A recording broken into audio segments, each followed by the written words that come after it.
الله من الشيطان الرجيم. بسم الله الرحمن الرحيم. الحمد لله رب العالمين، رب الذي خلقنا وأوجدنا وجعلنا من المسلمين، ثم نشهد أن لا إله إلا الله ولي الصالحين، شهادة ندخرها ليوم يقوم الناس فيه لرب العالمين، يوم لا ينفع مال ولا بنون إلا من أتى الله بقلب سليم. ثم نشهد أن سيدنا محمدًا عبد الله ورسوله، نشهد أنه أدى الأمانة وبلغ الرسالة ونصح الأمة وجاهد في الله تعالى حق جهاده حتى أتاه اليقين، صلى الله وسلم وبارك عليه وعلى آله وصحبه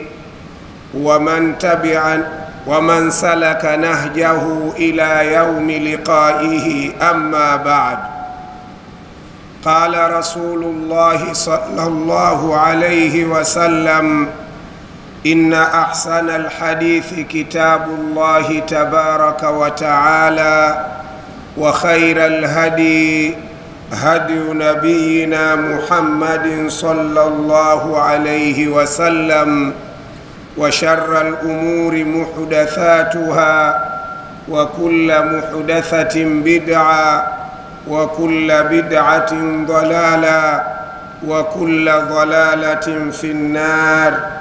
اللهم إنا نعوذ برحمتك من عذاب النار. Baada ya kumshukuru Allah tabaraka wa taala na kumtakia rehma na amani kiongozi wetu Nabii Muhammad alayhi salatu wassalam, kwa fadhila zake Allah subhanahu wa ta'ala, tuliyekuwa tukimuomba atufikishe katika mwezi mtukufu wa Ramadhani, ametufikisha katika kheri na neema ya mwezi mtukufu wa Ramadhani. Kufika ndani ya mwezi wa Ramadhani, hiyo ni kheri na neema iliyotoka kwa Allah subhanahu wa ta'ala. Kuna miongoni mwetu wengi walitaka wafike katika mwezi wa Ramadhani, lakini Allah subhanahu wa ta'ala hakuwakirimu neema hiyo. Hivyo basi, ndani ya Ramadhani ambamo sisi tumo, isiwe kipindi cha kununua karata mpya, wala isiwe kipindi cha kutengeneza keram, wala sio wakati wa kuweka mashindano ya mbuzi wala ya kondoo, bali Mwenyezi Mungu anahimiza katika kipindi hiki: wasari'u ila maghfiratin min rabbikum, fanyeni musara, kimbilieni katika kupata msamaha wa Mola wenu. Hilo ndiyo jambo muhimu. Kila mmoja wetu aliyofikwa na mwezi mtukufu wa Ramadhani ajipinde kadiri ya uwezo atakaowezeshwa na Mola wake katika kupata kheri za mwezi mtukufu wa Ramadhani. Tukiendelea na muendelezo wa darsa zetu za tafsiri ya Qur'ani, wakati tulipokuwa tunaakhirisha darsa letu kwa mapumziko kidogo, tulikuwa katika sura ya 15, suratul Hijri, na tulisimama katika aya 35. Katika aya ya 35 kauli ya Mwenyezi Mungu subhanahu wa ta'ala akimwambia Iblisu la'in: wa inna alayka la'nata ila yaumiddin.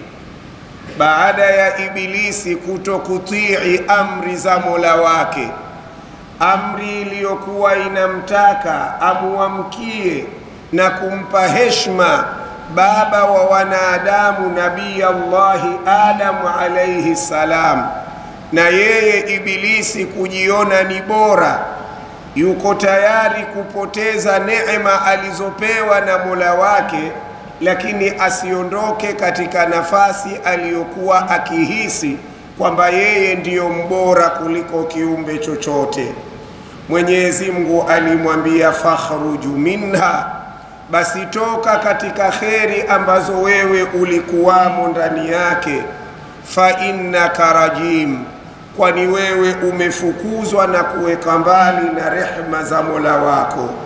Wa inna alaika la'nata, na juu lako umethibitikiwa na laana, ila yaumiddini, mpaka siku ya kiyama, siku ambayo kila mmoja atapata haki yake. Qal, Ibilisi akaendelea akasema, Rabbi faandhirni, naomba unipe muda ila yaumi yub'athun, naomba nisife ya Rabbi, nibaki salama mpaka ambapo siku utakayowafufua viumbe wote.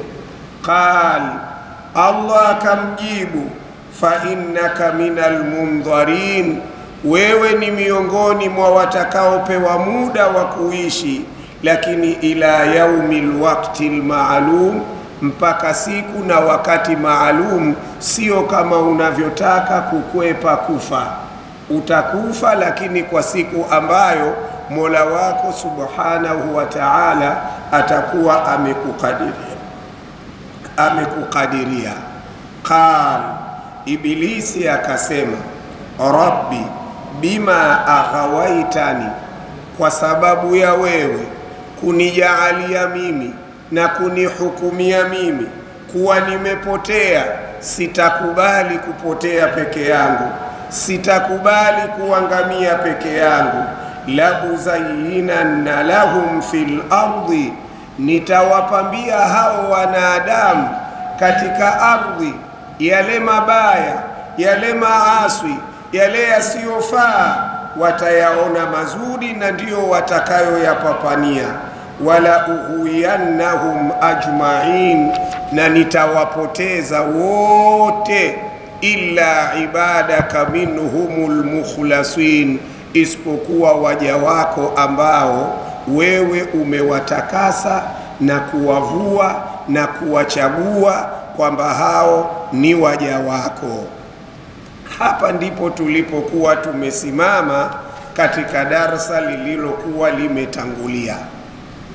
Qal, Allah mtukufu subhanahu wa ta'ala anasema, akiendelea kuzungumza na Ibilisi, anasema, hadha siratun alayya mustaqim, hadha siratun alayya mustaqim, ay inna tariqi, hakika ya njia yangu, au inna tariqa mustaqima wadih, njia yangu iliyonyoka iko wazi. Inna hadha siratun mustaqim, hakika ya hii njia yangu iliyonyoka, alayya, ya kuja kwangu, mustaqim, ni njia iliyokuwa haina shaka, ni njia iliyokuwa haina mpindo, njia iliyonyoka.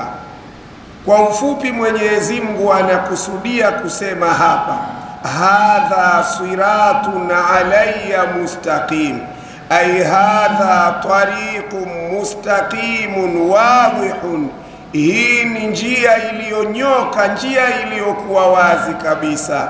Wa sunnatun azaliyatun, na ni mwenendo wa azali, la tatakhallaf, wewe hutakwenda nao kinyume. Wahia, na hiyo sunna yenyewe ya Allah, na hiyo njia iliyonyoka ya Allah inasema, inna ibadi, hakika ya waja wangu, laisa laka alaihim sultanun, waja wangu wewe huwezi kuwa na hoja, huwezi kuwatawalia, huwezi kuwapoteza. Inna ibadi, hakika ya waja wangu,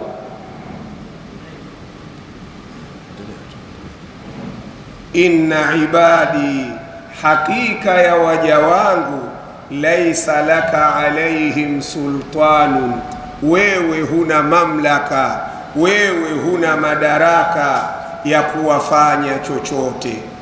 Ai inna ibadi almu'minina, hakika ya waja wangu waumini, la quwwata laka, wewe huna uwezo, ala idhilalihim, katika kuwapoteza waja wangu. Ibilisi alipoona yeye ameshafukuzwa kutoka katika kheri na neema za Allah, alichukua ahadi kwamba hatokwenda peke yake katika hilaki, atawapoteza kizazi cha Adam kwa kuwapambia yale mabaya wayaone mazuri. Akawavua akasema, isipokuwa wale waja wako ambao wewe umewavua. Ndiyo Mwenyezi Mungu anamwambia, hadha siratun alayya mustaqim, hii ni njia yangu iliyonyoka, njia yangu iko wazi. Inna ibadi, kwamba waja wangu, laisa laka alaihim sultanu, wewe huwezi kuwafanya chochote waja wangu, huwezi kuwapoteza. Maneno haya ni sawasawa na maneno yaliyokuja katika Suratun Nahli. Mwenyezi Mungu Tabaraka wa Taala anasema, innahu, hakika ya sheitani, laisa lahu sultanun, sheitani hana uwezo wowote, sheitani hana pawa yoyote, sheitani hana nguvu yoyote, ala alladhina amanu, kwa wale walioamini. Sheitani hawezi kuwafanya chochote, sheitani hana nguvu chochote. Wa ala rabbihim yatawakkalun, na wale watu wanaomtegemea Mola wao, sheitani hana uwezo wowote. Innama sultanuhu, hakika si vingine uwezo na mamlaka ya sheitani, ala alladhina yatawallaunahu, uko kwa wale walioamua kumkumbatia na kumpenda sheitani. Walladhina hum bihi mushrikun, na wale watu ambao kwamba kwa Mwenyezi Mungu wanamshirikisha na sheitani, hao ndiyo sheitani anawafanya anavyotaka. Lakini watu waliosimama katika taa ya Mwenyezi Mungu, sheitani kwao wao si kikwazo. Sheitani hawezi kufanya lolote, hata kama sheitani ataonyesha ukali na kutisha. Qala hadha siratun alayya mustaqim, ay qala ta'ala, amesema mtukufu, hadha tariqun mustaqimun, hii ni njia yangu iliyothibiti, wadhihun, njia yangu iliyo wazi, wa sunnatun azaliyatun, na ndiyo mwendo wangu wa azali, la tatakhallafu, wewe huwezi kwenda nao kinyume, wahia, na sunna yenyewe. Inna ibadi, hakika ya waja wangu, laisa laka alaihim sultanun, wewe huna uwezo wa kuwafanya chochote. Inna ibadi almu'minina, la quwwata laka ala idhilalihim, waja wangu walio waumini, wanaoishi na amri zangu, wanaoishi na makatazo yangu, Ibilisi anaambiwa huna uwezo wa kuwafanya chochote. Ukiona mtu anachezewa na Ibilisi, ni kwa sababu huyo mtu mwenyewe ameamua kumfanya Ibilisi kuwa rafiki. Ndiyo maana Ibilisi anamchezea anavyotaka, anamfanya kama uwanja wake wa mazoezi. Illa manittaba'aka, isipokuwa yule atakaye kufuata wewe. Allah anasema illa, isipokuwa, manittaba'aka, yule ambaye atakufuata wewe, akawa mfuasi wako, akawa mwanachama wako, minal ghawina, katika wale waliopotea. Huyo atakaye kufuata wewe katika wanachama wako, huyo ndio atakuwa mfuasi wako, na huyo utakuwa pamoja naye katika moto wa Jahannam. Ndio Allah anasema wa inna jahannama la maw'iduhum ajma'in. Jahannam ni ahadi aliyowaalikia Mwenyezi Mungu mashaitani na wafuasi wao wote. Mwenyezi Mungu atawapeleka katika moto wa Jahannam. Bwana mfasiri anasema ili neno illa manittaba'aka minal ghawin istithna'un munqati'un, ni istithna iliyo katika kwamba hawa sio waumini. Hawa watu alghawina ni watu wa aina nyingine. Lianna alghawina, kwa sababu watu alghawina laisa min ibadillahi almukhlisin, hawa sio katika wale waja wa Mwenyezi Mungu ambao wenye kufanya amali kwa ikhlas, au waliovuliwa na Mwenyezi Mungu katika kwenda kinyume na amri za Allah subhana.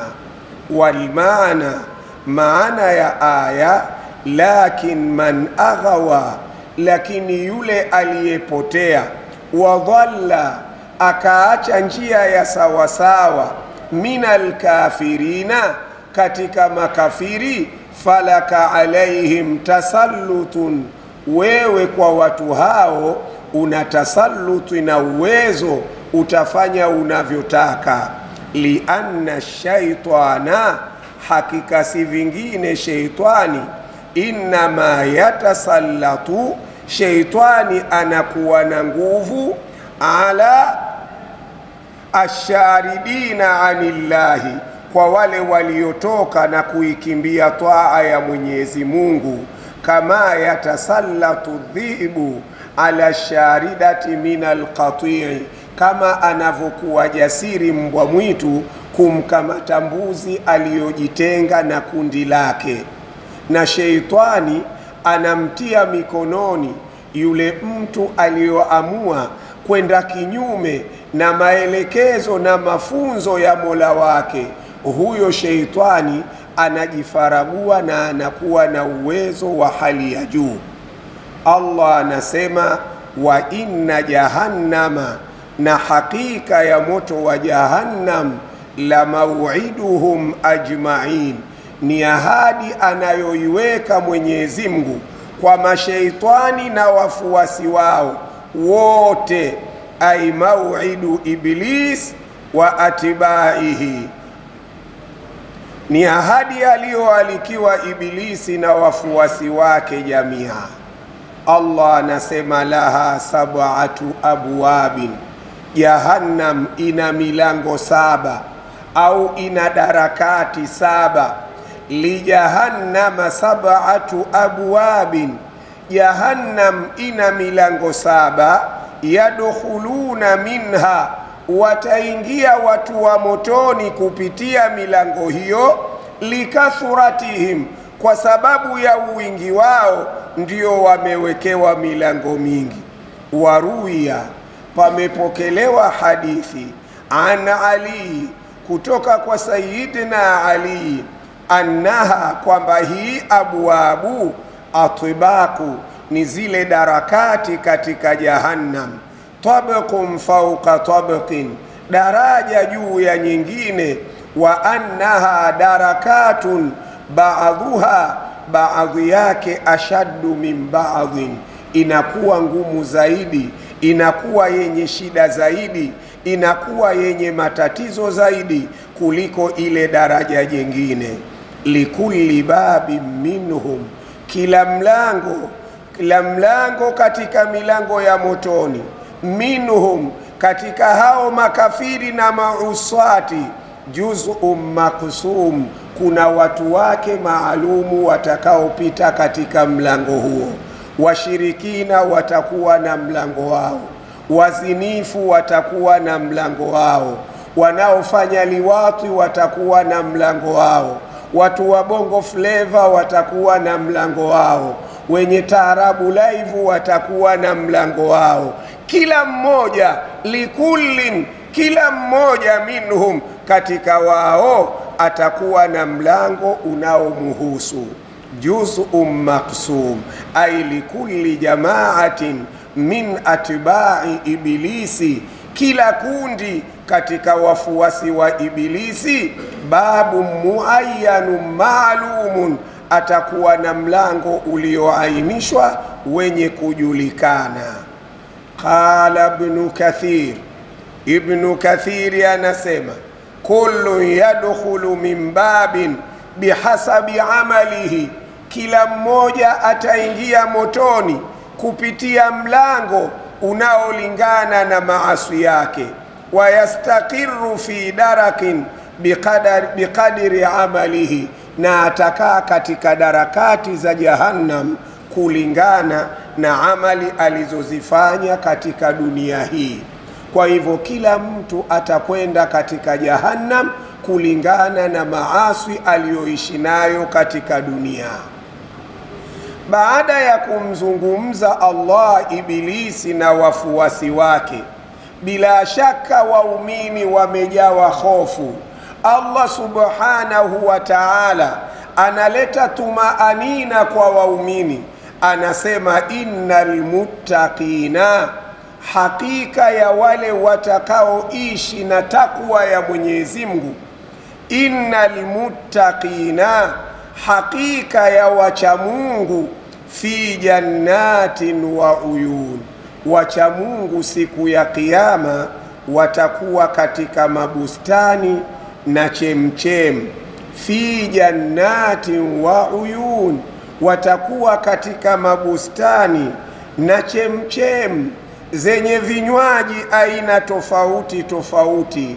Waambiwe na Mola wao, udkhuluha, ingieni katika neema za peponi, bisalamin, mukiwa pamoja na amani za Mola wenu, aminin, mukiwa muko katika amani, hakuna tatizo lolote la kuwakwaza.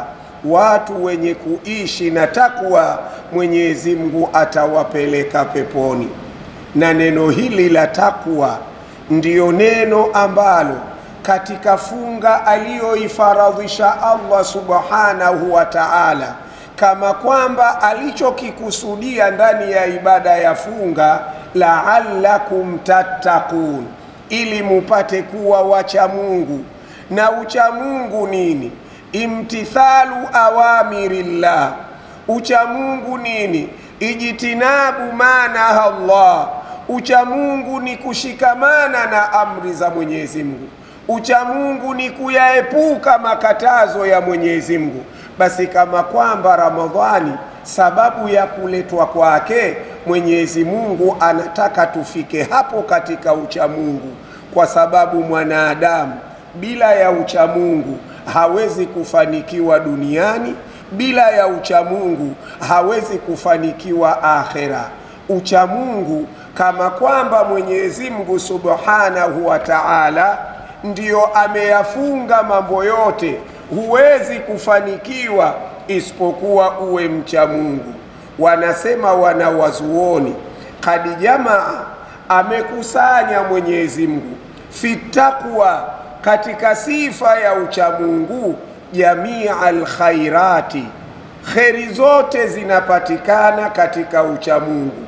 Alajila, kheri za duniani huzipati kama si mcha Mungu. Walajila, na kheri za akhera huzipati kama si mcha Mungu. utaona kwa mfano subhanahu wa ta'ala anaahidi ndani ya Qur'ani, anaahidi ndani ya Qur'ani kwamba Mwenyezi Mungu subhanahu wa ta'ala atawafahamisha na kuwapa njia za matokeo wale wote watakaoshikamana na amri zake. Wale wote watakaoshikamana na amri zake anawapa ahadi Mwenyezi Mungu atakuwa pamoja nao. Wale wote wenye kushikamana na amri zake Mwenyezi Mungu anawapa ahadi atawasimamia mambo yao.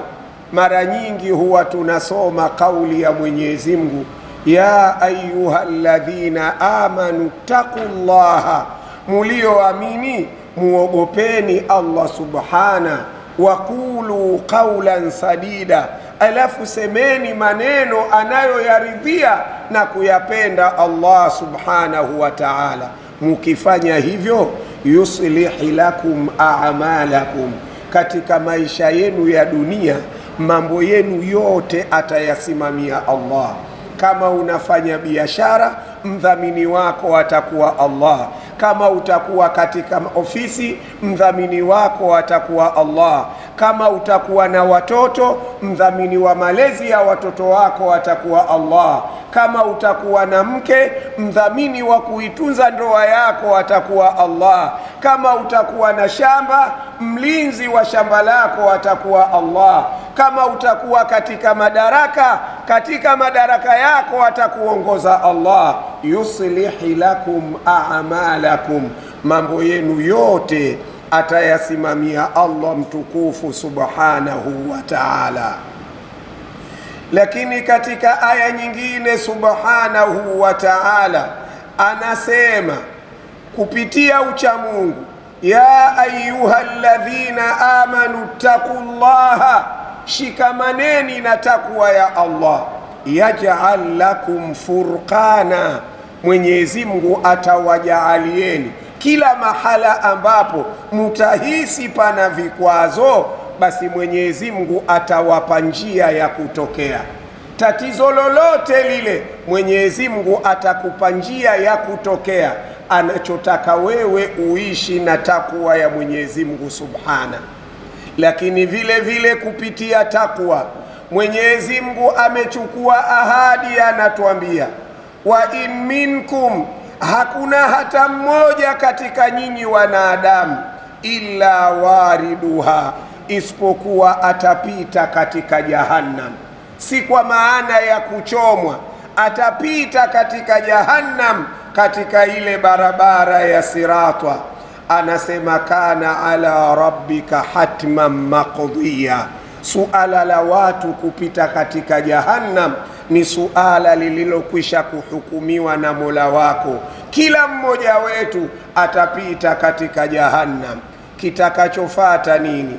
Allah anasema thumma nunajji alladhina attaqau, kisha tutakao waokoa kupita salama mahala hapo ni wale watakao shikamana na takwa ya Mwenyezi Mungu. Wa nadharu dhalimina fiha jithiya, tutawaacha madhalim katika jahannam wameanguka wakiwa wamekaa katika magoti yao, wamekaa kwa magoti yao, wanaachwa katika jahannam kwa sababu hawakuishi katika takwa hapa duniani. Kwa hivyo takwa ndiyo mafanikio ya mwanadamu, na ndiyo maana Allah ametuletea mwezi wa Ramadhani tuzilee nafsi zetu, tujifunze kuyaepuka maasi, tujifunze kuacha sigara, tujifunze kuacha kusema uongo, tujifunze kuacha mambo machafu, ili utakapoondoka mwezi wa Ramadhani tuwe tumeshahitimu katika chuo hicho na tutakuwa tunasifika na sifa ya uchamungu. Anatuambia hivyo subhanahu wa ta'ala kwa ajili ya mafanikio yetu sisi wanadamu. Bila ya uchamungu hatuwezi kupata radhi za Mwenyezi Mungu subhanahu wa ta'ala. Kwa hivyo hapa ndio anatuambia innal muttaqina, hakika ya wale wenye kushikamana na takwa, fi jannatin, watakuwa katika mabustani, watakuwa katika mabustani, fi jannatin, watakuwa katika mabustani, wa uyunin, watakuwa katika chemchem. Ay innal ladhina taqaw alfawahisha, wale waliojikinga na mambo machafu. Wanawazuoni wanatafsiri alfawahisha zina, alfawahisha liwati, alfawahisha kujitoa mbegu za manii kwa mikono. Wale watakaojikinga na mambo machafu, washirka, wakajikinga na ushirikina kwa aina zake zote mbili. Kuna ushirikina mkubwa na ushirikina mdogo. Ushirikina mdogo ni kufanya amali kwa ajili ya watu, ukawa unafunga kwa kuogopa mtaani hapa, kama sikufunga watu watanisema vibaya. Ukawa unaswali kwa sababu umeingia Ramadhani, nisiposwali Ramadhani yangu haikubaliwi. Hiyo ni katika sehemu za ushirikina, kwamba unamuona Mungu katika mwezi wa Ramadhani peke yake. Katika miezi mingine wajibu wa Ramadhani, wajibu wa taa ya Mwenyezi Mungu hutekelezi. Ibada kama hizo Mwenyezi Mungu Subhanahu wa Ta'ala anazihisabu ni katika ushirikina. Lakini ushirikina mdogo ndio huo wa kufanya amali liajili nnas, watu wakuone, watu wakusikie. Mathalan, una mchango wa mifuko ya saruji 7, unataka kusaidia ujenzi hapo, kuzuia maji yasiharibu mazulia, basi unaita vyombo vyote vya habari vya Unguja, unaita BBC, unaita Deutsche Welle, unaita Sauti ya Amerika, unaita idhaa ya Kiswahili ya Irani. Kwa nini? Leo bwana mkubwa anataka kutoa mifuko 7 ya saruji. Wala takunu, Allah Subhanahu wa Ta'ala anasema, la tubtilu sadaqatikum bilmanni wal adha kalladhi yunfiqu malahu riaa an-nasi, mkawa sawasawa na anayetoa michango mbalimbali lakini anakusudia kuwaonyesha watu wamuone, eti anajipigia kampeni mwenyewe. Siku ya Kiyama ataambiwa mifuko yako ya saruji ilisaidia katika kampeni, lakini haikutosha.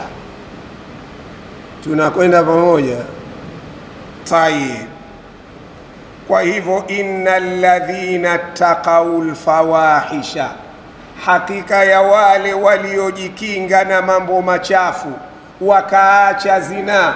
Waislamu tumezoea kuacha mambo machafu ya zina katika mwezi wa Ramadhani. Mwezi wa Ramadhani sio tu Mungu ndio alioharamisha mambo machafu. Uharamu wa muziki ndani ya Ramadhani ni haram, nje ya Ramadhani ni haram. Uharamu wa ulevi ndani ya Ramadhani ni haram, nje ya Ramadhani ni haram. Uharamu wa wizi kadhalika ndani ya Ramadhani ni haram, nje ya Ramadhani ni haram. Haramu itabakia kuwa haramu wakati wowote na mahala popote, na twaa ya Mwenyezi Mungu itabakia kuwa twaa wakati wowote na mahala popote. Sasa Allah anawazungumza wacha Mungu watakaoacha mambo machafu wakashikamana na twaa zake. Lahum fil akhirati, wamethibitikiwa huko akhira, albasatinu nadhira, mabustani yaliyopendeza yana kila aina ya matunda.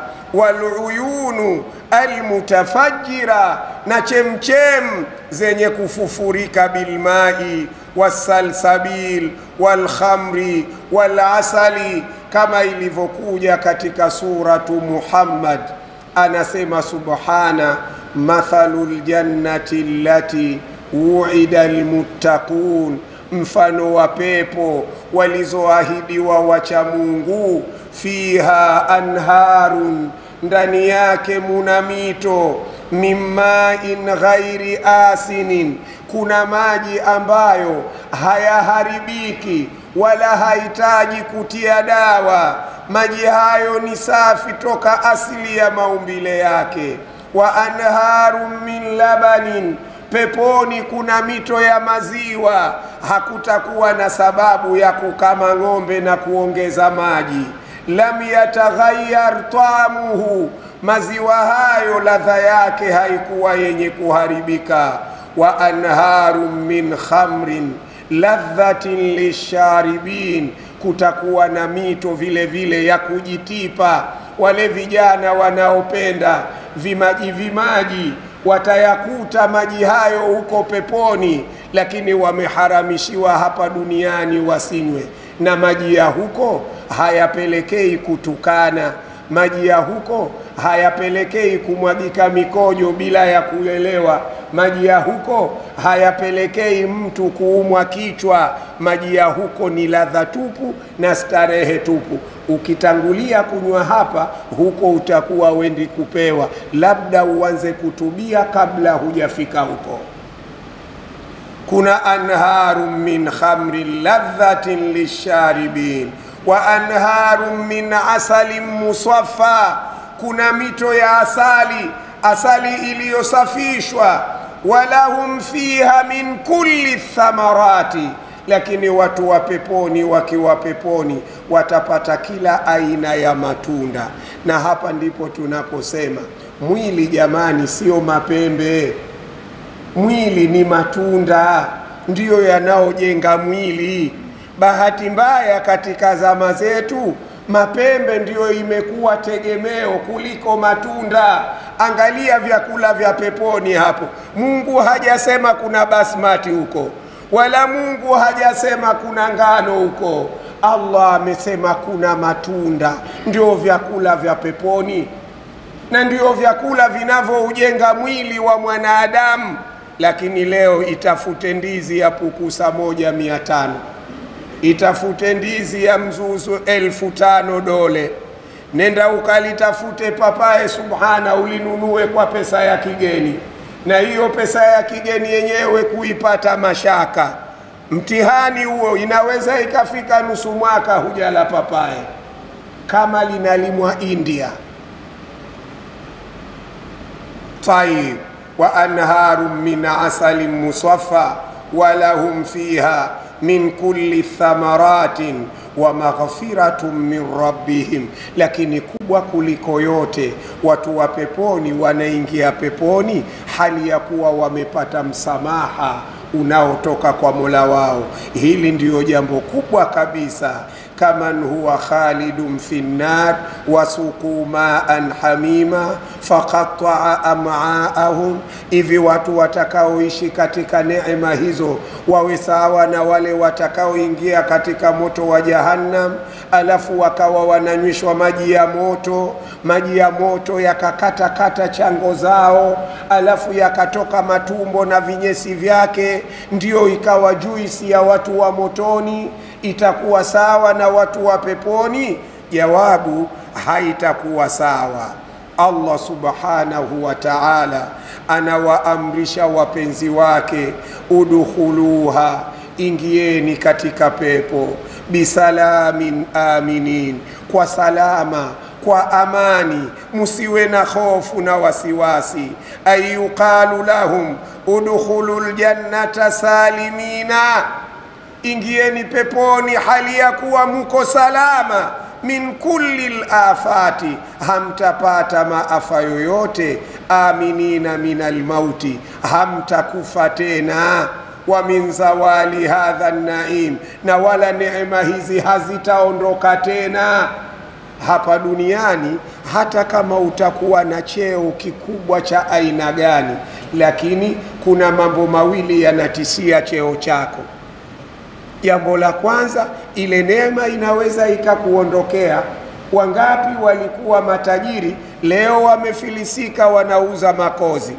Lakini hata kama ulikuwa katika madaraka, wangapi walikuwa madaraka sasa wamekuwa watu wa kawaida. Kwa hivyo vitu viwili hivi duniani vina mashaka hayo, lakini akhira wanaaminishwa watu wa peponi, uhai wao ni uhai wa milele na neema walizopewa hazitaondoka tena.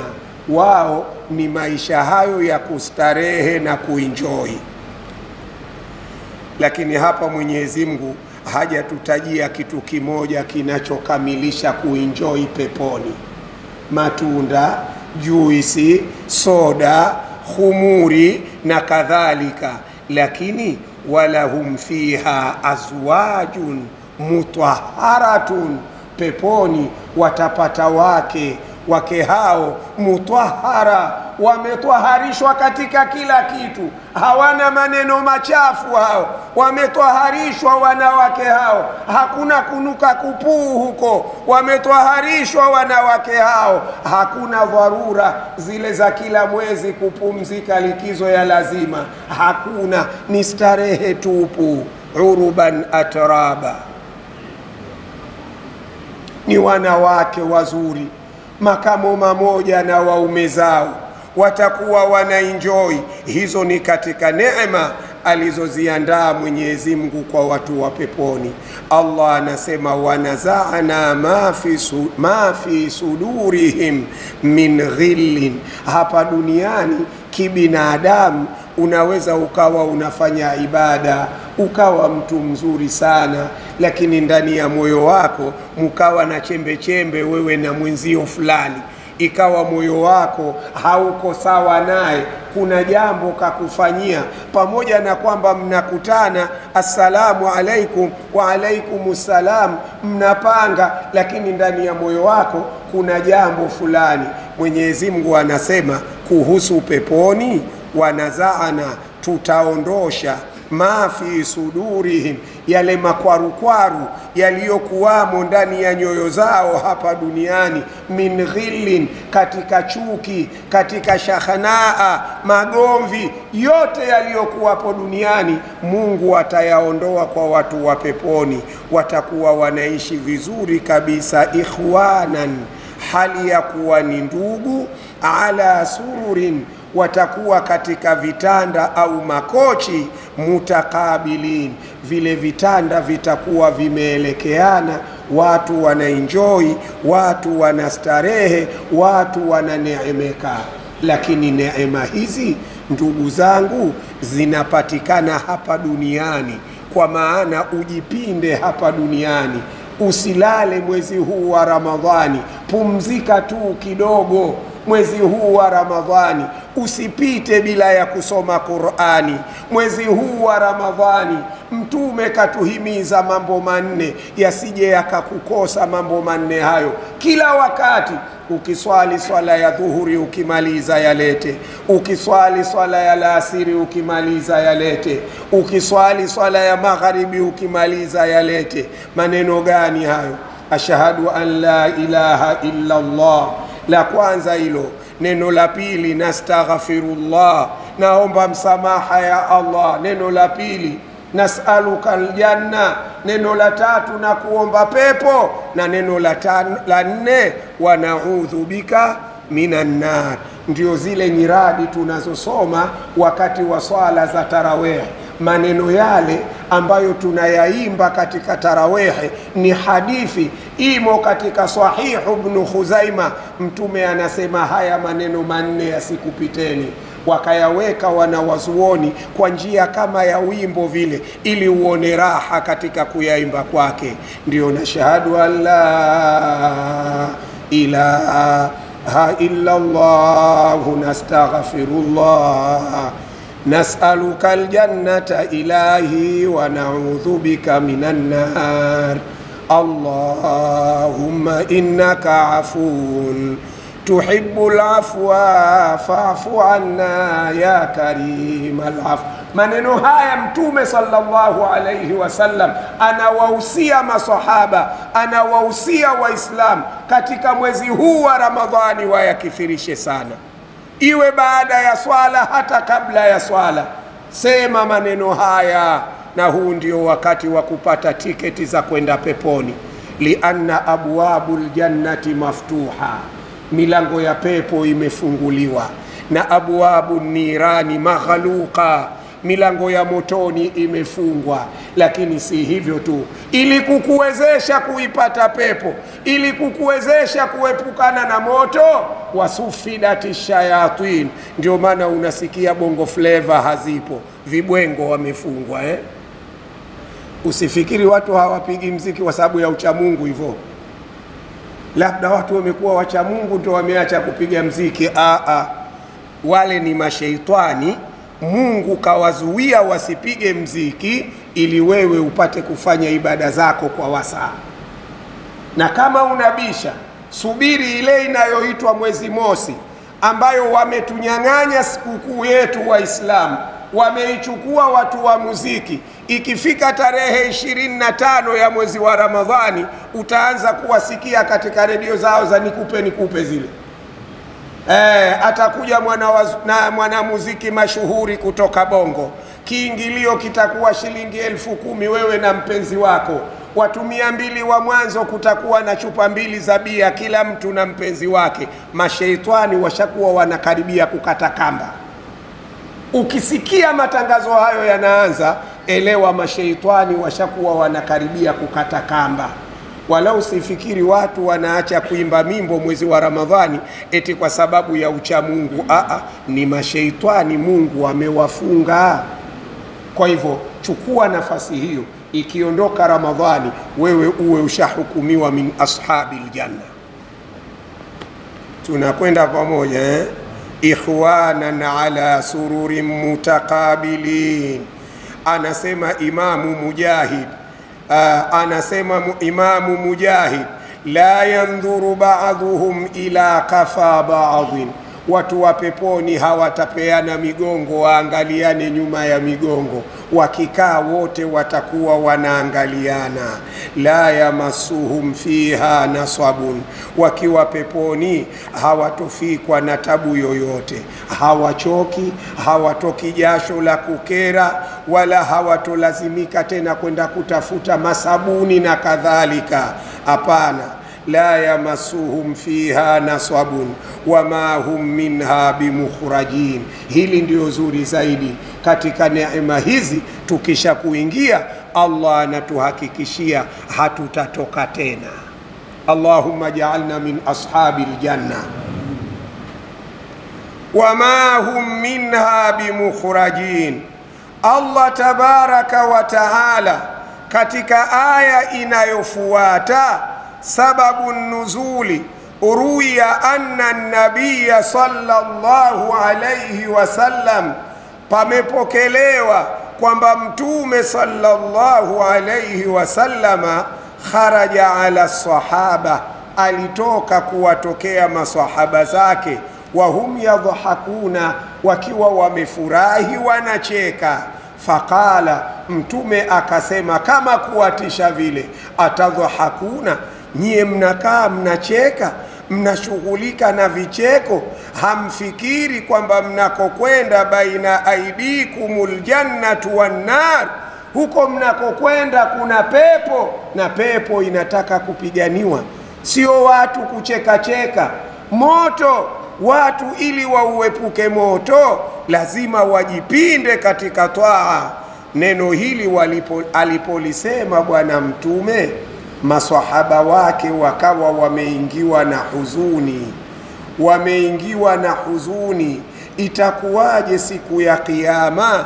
Mwenyezi Mungu akamtuma Jibril aje kwa bwana mtume sallallahu alayhi wasallama. Anamwambia bwana mtume Jibril, anakwambia Mola wako, kwa nini unawatisha waja wake? Kwa nini unawatisha waja wake ya Muhammad?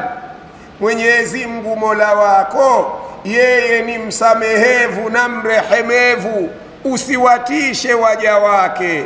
Ndiyo ikashuka aya hii, akaja nayo Jibril, aya inayosema nabbi ibadi, wape habari njema waja wangu. Nabbi ibadi, wape habari za kufurahisha waja wangu. Lakini hawa waja wa Mungu si tu kwa sababu wameumbwa na Mungu ndio waja wa Mungu. Ukienda katika suratul Furqan, Mungu amewaeleza ibadihi, wa ibadur rahmani alladhina yamshuna ala al-ardi hauna. Chukua aya zile mpaka mwisho wake. Wanatembea katika dunia kwa unyenyekevu, lakini wa idha khatabahumul jahiluna qalu salama, hawataki mashaka watu hao. Wa idha marru billahwi, wakipita katika mashindano ya kombe la mbuzi, marru kirama, wao wanapita na heshima zao, hawakai wakapoteza muda wa kwenda darasani kwa ajili ya kombe la mbuzi. Hawakai bwana, marru kirama. Lakini wakati wa usiku wao Mwenyezi Mungu anasema wao hawalali.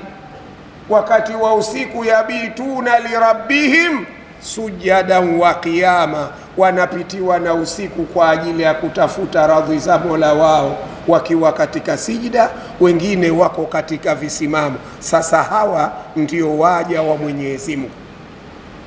Hawa ndio waja wa Mwenyezi Mungu. Ndio Mwenyezi Mungu anamwambia mtume wake, nabii ibadi, wape habari njema waja wangu, anni, kwamba mimi anal ghafurur rahim, mimi ni msamehevu, mimi ni mrehemevu. Wasikate tamaa, hata kama waliteleza wakaniasi walivyojaaliwa, kama watatubia wakarudi kwangu, mimi nitawasamehe. Allah anasema illa man taba wa amana wa amila amalan saliha faulaika yubaddilu Allahu sayiatihim hasanatin. Kwa nini? Wa kana Allahu ghafuran rahima, lianna Allaha kana ghafuran rahima. Sifa yake ni hiyo Allah subhanahu wa ta'ala. Kwa hivyo Mwenyezi Mungu subhana ndio anamwambia mtume wake, nabii ibadi, wape habari njema waja wangu, anni, kwamba mimi anal ghafur, mimi ni msamehevu, arrahim, mimi ni mrehemevu. Ay akhbiruhum ya Muhammad ibadi almu'minina bi anni, kwamba mimi wasi'ul maghfirati warrahma, ni mkunjufu wa msamaha na rehma, liman taba, lakini kwa yule atakayetubia, wa anaba, na akarejea kwa Allah subhanahu wa ta'ala. Mlango huo wa tauba uko wazi mpaka leo, maadamu jua halijatoka upande wa magharibi kuelekea upande wa mashariki. Mlango wa tauba upo wazi. Mwenyezi Mungu yuko tayari kupokea madhambi yako, kupokea na kukusamehe madhambi yako, hata kama yalifika anana samaa. Anachotaka taubatan nasuha, utubu kweli, usimchezee Mungu. Kama utatubia kikweli, Mwenyezi Mungu atakupokea. Hana tatizo kama watu wengine wa dunia. Hata ukimwambia nisamehe, nimekukosea bwana, kwambia sikukubali mpaka tukaonane chini ya mkunazi, hata kama kwenye mkunazi yenyewe hakujui, lakini anakwambia sikubali mimi mpaka tukaonane chini ya mkunazi. Unakujua wewe chini ya mkunazi? Unaujua uzito wake? Msamehe mwenzio aliyekuja kukuomba samahani, mkubalie samahani yake. Mungu anasamehe. Sayyiduna Abu Bakari, baada ya kisa cha ifk kwa mama Aisha radhiyallahu anha, kesi ilipokuja kujulikana, waliopaprishi uongo ule akiwemo na sahaba Mistah. Mistah ni ndugu yake Abu Bakari, na Abu Bakari amemlea Mistah na alikuwa anamsaidia kwa hali na mali. Ilipokuja kutokea kesi ile, Abu Bakari akamwambia, kuanzia leo sitakusaidia tena, wewe umekuwa mbaya wa watoto wetu na familia yetu, unamkosesha raha bwana mtume karibu mwezi mzima, yuko mbali na kipenzi chake Aisha, sikusamehe na sitakusaidia. Mwenyezi Mungu hakupenda hilo, akamtuma Jibril aje na aya, anamuuliza Abu Bakar, wewe hutaki kumsamehe Mistahi? Anauliza Mwenyezi Mungu Mola wako ala tuhibbuna an yaghfira Allahu lakum, na nyinyi mkikosea hamtaki Mungu awasamehe? Kama unataka kusamehewa, na wewe kuwa tabia ya kusamehe wenzio. Kama unataka kusamehewa, basi na wewe uwe na tabia ya kuwasamehe wenzio.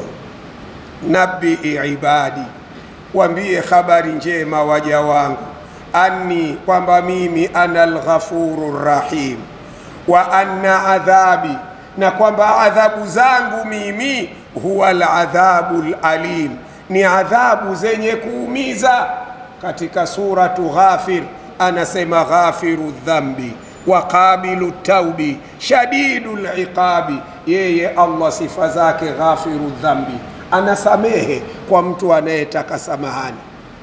Ghafiru dhambi wa qabilu taubi, anakubali samahani, anakubali toba ya mwenye kutubia. Lakini shadidul iqab, mateso yake hayana mfano. Shadidul iqabi ni mkali wa mateso, dhitauli, na uwezo wa kufanya hayo mateso anao. Shadidul iqabi dhitauli, la ilaha illahu, hapana mola apasaye kuabudiwa kwa haki isipokuwa Allah peke yake. Kwa hivyo Mwenyezi Mungu anatupa habari njema. Imekuja katika aya nyingine, anaambiwa bwana mtume, kulli ibadi alladhina asrafu ala anfusihim, waambie waja wangu walioaswi baada ya Ramadhani ya mwaka jana, mfungo mosi, wakachafuka, wakafanya makosa walioyafanya, la taqnatu min rahmatillah, waambie wasikate tamaa, Mungu kawaletea tena Ramadhani nyingine. La taqnatu min rahmatillahi. Kwa nini? Inna Allaha yaghfiru dhunuba jamia, Mungu anasamehe dhambi zote. Innahu huwa al-ghafurur rahim, yeye Allah ni msamehevu tena ni mrehemevu. Anachokuangalia ni wewe, unataka msamaha wa Mola wako? Usimkatishe tamaa mtu na wala usimwambie mtu wewe usamehewi tena kwa haya ulioyafanya, wewe usamehewi tena.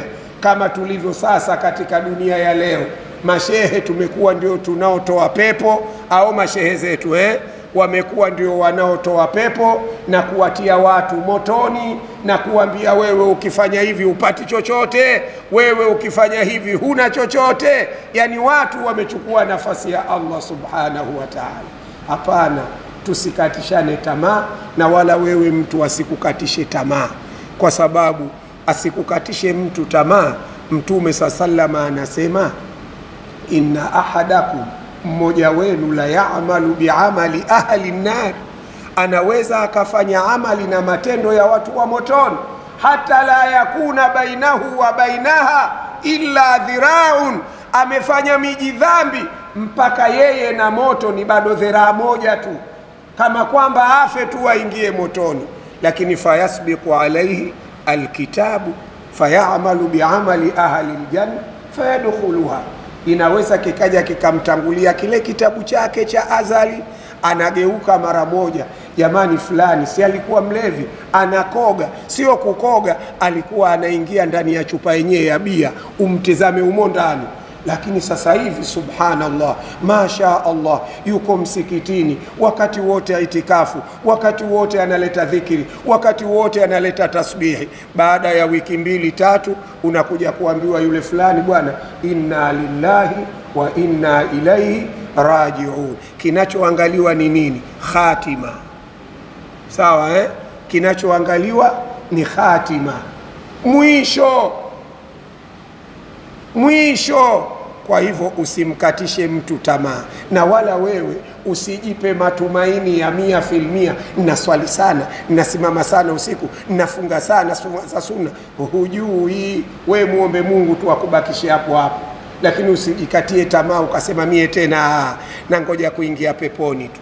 Wa inna ahadakum la ya'malu bi'amali ahli aljanna hatta la yakuna bainahu wa bainaha illa dhira'un fayasbiqu alayhi alkitab.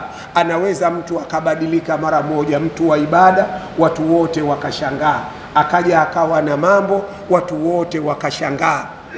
akaja akafanya mijijambo, akaja akafa katika zinaa huko, akapigwa mapanga huko, akaja akafa katika liwatu huko, akaja akafa katika wizi huko, anaiba, akenda zake motoni. Kwa hivyo siku zote tumuombe Allah khatima, na wala tusimkatishie mtu tamaa tukamwambia wewe Mungu hakusamehi tena. Hapana, Mungu mwenyewe anatangaza ghafiru dhambi wa qabilu taubi, anapokea toba na anasamehe madhambi. Tukamilishe darasa letu kwa leo. Wajua leo tumekuja tungali wageni, wiki tulikuwa tumepumzika wiki mbili hizo. Wa anna adhabi huwa al-adhabul alim wa nabbi'uhum, wape habari an dhaifi Ibrahim, kuhusu wageni wa Ibrahim, idh dakhalu alayhi, pale walipokwenda nyumbani kwa Ibrahim, faqalu salama, wageni hawa walipofika wakamtolea salamu. Ay hina dakhalu ala Ibrahim fasallamu alayhi, qal, akasema Ibrahima, inna minkum wajilun, wageni nyinyi tunawaogopa. Mboni sio wageni wa kawaida? Kwa nini aliwaogopa? Baada ya kuja wageni hawa, faragha ila ahlihi, alikwenda kwa mkewe, kama inavyokuwa tabia ya mtu mkarimu. Anapokuja mgeni hataki aondoke bila ya kumkirimu.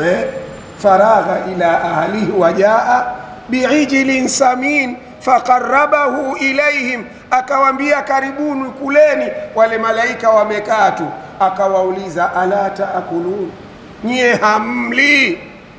Ndio akasema maneno haya, sisi tumeingia na hofu, tumeingiwa na hofu. Inna minkum wajilun.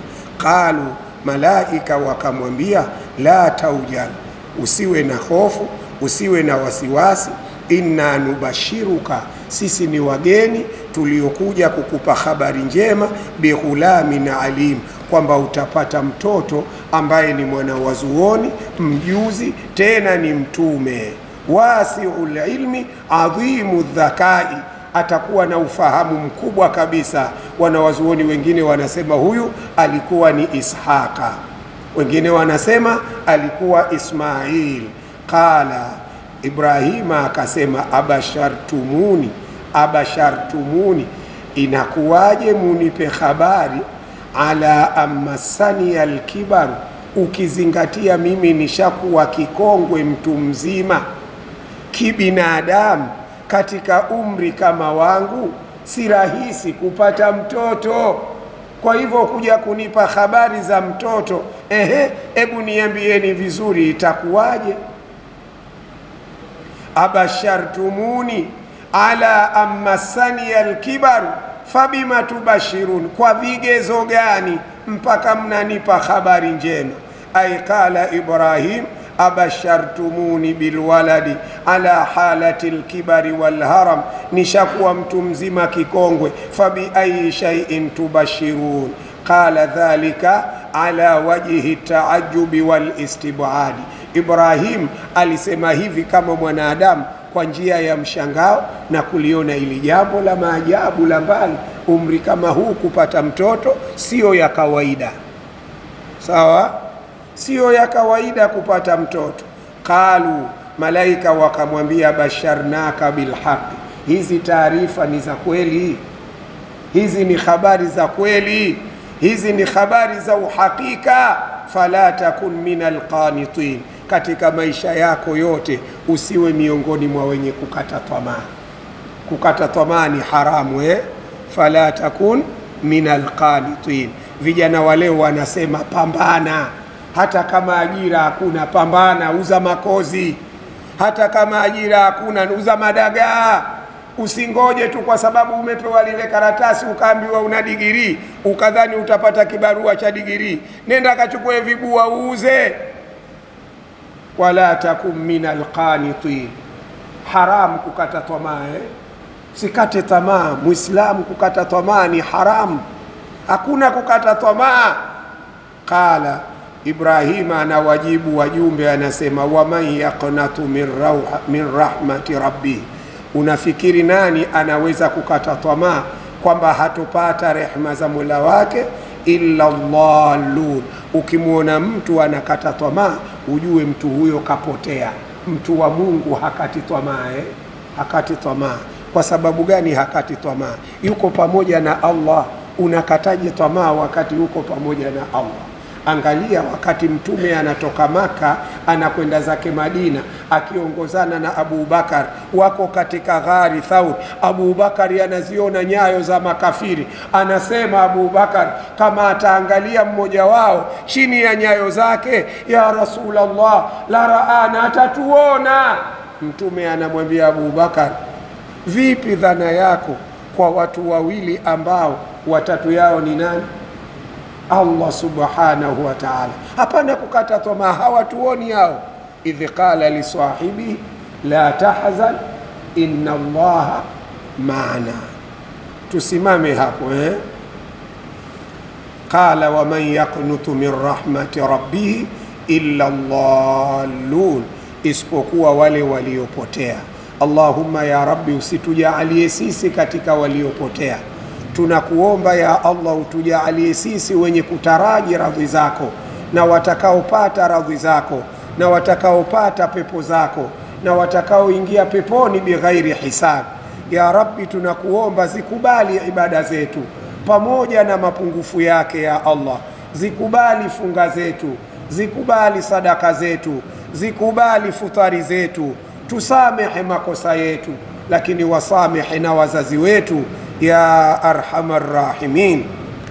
Ashhadu an la ilaha illa Allah, nastaghfirullah, nas'aluka aljannata ilahi wa na'udhu bika minan nar.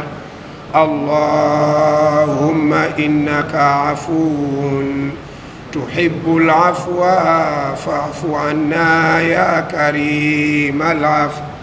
Nashhadu an la ilaha illa Allah, nastaghfirullah, nas'aluka al-jannata ilahi wa na'udhu bika minan nar.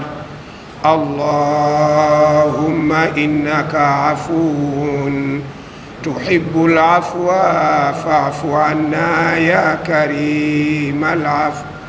Nashhadu an la ilaha illa Allah, nastaghfirullah, nas'aluka al-jannata ilahi wa na'udhu bika minan nar.